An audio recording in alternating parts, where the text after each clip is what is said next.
कोटेश्वरको मनोहरा खोला क्षेत्रमा चाहिँ सुकुम्बासीको टहरा भत्काउने क्रम जारी रहेको छ। तपाईँले हेर्न सक्नुहुन्छ पुरै भत्काउने क्रम जारी छ है।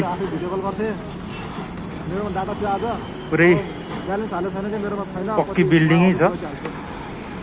सुकुम्बासी हो कि हुकुमबासी त्यो पनि कमेन्ट गर्नु होला। जतिखेर माया धेरै माया लाग्छ। यता चाहिँ दर्शकले हेरिराख्नु भएको छ सुकुम्बासी बस्ती अहिले पुरै यस्तो अवस्थामा छ। सबै भत्केको अवस्था छ है।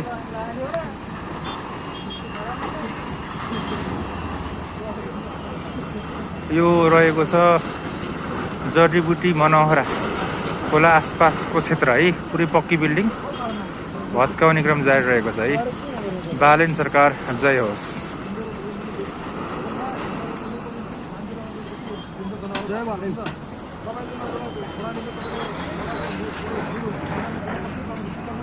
ल दर्शकहरूले हेरिराख्नु भएको छ।